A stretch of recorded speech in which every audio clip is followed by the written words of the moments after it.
Imagine for a moment someone that genuinely claims they're a time traveler. Not, just a character on TV, but a real person. How would you even start to figure out if they're telling the truth? What would you ask? And what if the only way in was, well, through their own memories? Maybe even hidden ones. Welcome to the Deep Dive. Today we're plunging into something really unique. It's an audio recording of a hypnosis session with a guy named Noah. And he claims, pretty firmly, that he's a time traveler from the year 2030. It's a, let's say, fascinating look into what he remembers, or maybe what he strongly believes he remembers. Yeah, and just to be clear, this deep dive isn't really about proving time travel exists or, debunking it. Our mission here is more about exploring the tiny details and the feelings, the whole emotional landscape of Noah's specific story, just as he told it under hypnosis. We're kind of treating it like a case study. Memory, belief, perception, it's all in there. So as we go through this, think about what really jumps out at you about his account. That's a great way to frame it. And just for context, this Noah guy, he'd already been on Apex TV. That online platform that covers strange stuff, unexplained things. He'd shared his story there before. And then he agreed to do this hypnosis session with a hypnotherapist, Bill, to, well, dig deeper. Okay, so let's unpack this first bit. Who exactly is Noah, based on what he says? And why Apex TV? He claims he's from 2030, a time traveler. Mm-hmm. But he says he got fired in 2017. Fired? For incompetence, apparently, from his time travel group. And then he got stuck in 2017. Wow, okay. That's not the usual time traveler narrative, is it? Stuck because of incompetence. Not at all. Quite the detour. And like I said, he didn't just pop up for the hypnosis. He mentioned he had already shared quite a bit. Things like the next war. He talked about aliens, even future presidents. Mm-hmm. He also brought up taking a lie detector test at some point, which just adds another layer. Right. And that brings up a key question. What specific predictions does he actually make from his supposed future viewpoint? Well, he names Yolanda Renee King as president in 2030. Martin Luther King Jr.'s granddaughter. That's the one. He says the presidential age limit gets lowered, allowing that. He also predicts aliens will be seen publicly in 2028. Seen publicly? Like full disclosure. That's the implication, and maybe the biggest one. He claims time travel itself is revealed to the public.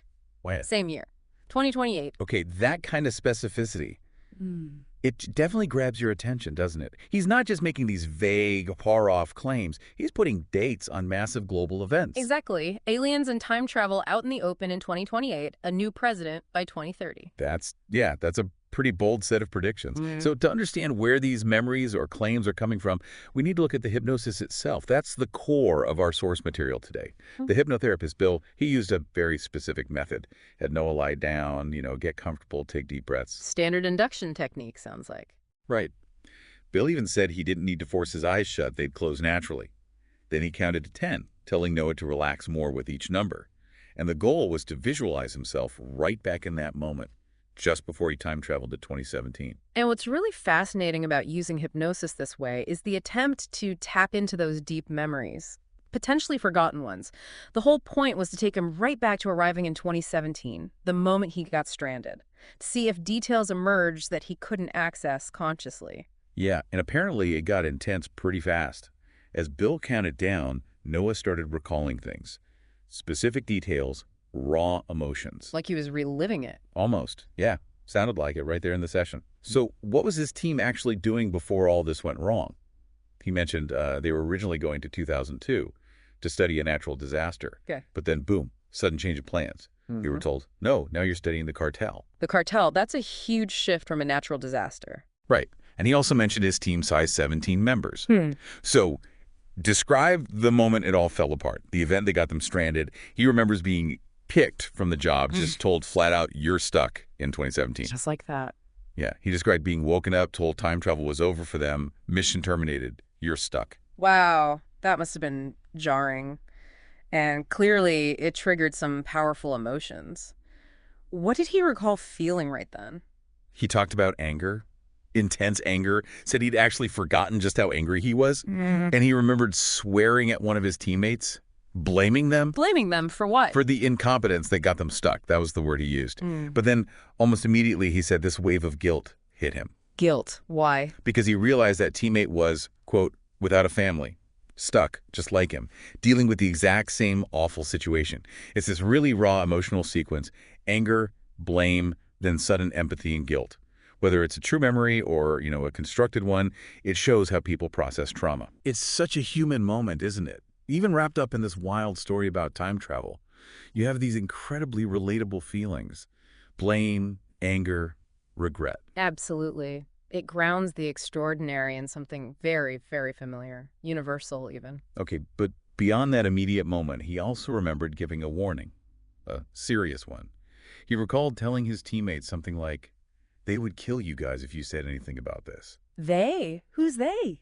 He didn't explicitly say in that clip, but the implication was some authority, someone powerful. He seemed convinced they'd be hunted down, eliminated if they talked. So if we take that seriously for a moment, it paints a picture, doesn't it? It suggests some kind of, I don't know, government entity, a powerful group that controls time travel and would silence anyone who exposes it. Yeah, he explicitly said they'd kill time travelers who spoke out, that his teammates couldn't defend themselves. It adds this layer of like conspiracy and danger to his whole story, a world where this amazing tech exists, but it's violently suppressed. Which makes his own situation kind of surprising, right? Given how worried he was for his team. During the hypnosis, he actually expressed disbelief that he hadn't been caught. After talking to Apex TV. Exactly. He said he never thought he'd say anything publicly, but here he was, months later, seemingly okay. And that really brings up a question for you listening to this. How does his survival, despite these supposed threats he believed were real, affect how you interpret his story? Does it make it seem less likely, more confusing, or does it just add another puzzle piece? It is a fascinating paradox, isn't it? If the threat was so real, why is he okay? Or was the threat maybe not what he thought it was in that moment of panic? Or perhaps the threat operates in ways we don't understand. It's definitely a point of tension. Then during the session, something else came up, something a bit strange. He mentioned overlapping memories, like different experiences blurring together. Overlapping memories. What did he mean by that? It wasn't super clear, but it seemed to cause him distress. And then he mentioned memories of World War II, but he quickly clarified that, the World War II thing. He said, no, it wasn't the World War II. It was a regular war, his words, between the Koreas in the future, presumably. A future Korean War. Yeah. He said he just called it World War II because that's what people call it, or maybe it felt that big to him. He recalled being caught up in the action, the bad stuff happened, but he found it easier to just label it than to actually relive it in detail. That's quite interesting. You see this blending of huge geopolitical events, a future war with his own personal trauma. It really highlights how these big world-changing things still boil down to individual experiences and memories, deeply personal impacts. And maybe that World War II label was just his mind's way of coping, simplifying a complex and painful memory. Right. And then finally, near the end of the session, there was this key piece of information. It seemed to bring some sense of, I don't know, resolution, or maybe just relief. What was that? He confirmed that, yes, eventually he did get back to 2030. Ah, so he wasn't stuck forever. Apparently not. He said he saw his family again. You could almost hear the relief when he confirmed that. So we've walked through quite a journey here. Noah's claims, those really specific predictions for 2028 and 2030 aliens, time travel reveal, President King, and we explored that raw emotional recall under hypnosis. Getting stranded, the anger, the guilt, those warnings about being silenced. And even that glimpse of a future conflict between the Koreas. It's definitely a complex story we get from this source, a real tangle of memory, strong belief, and just the sheer weight of making such extraordinary claims. It says a lot about the human mind, doesn't it? Whether it's recalling something incredible or maybe constructing it. So wrapping this up, what does it all mean for you? Just think for a second. What if? What if those 2028 predictions, aliens revealed, time travel becoming public knowledge, actually happened? How would that just completely rewrite our understanding of everything? History, the future, our place in the universe. It certainly gives you something to chew on, doesn't it?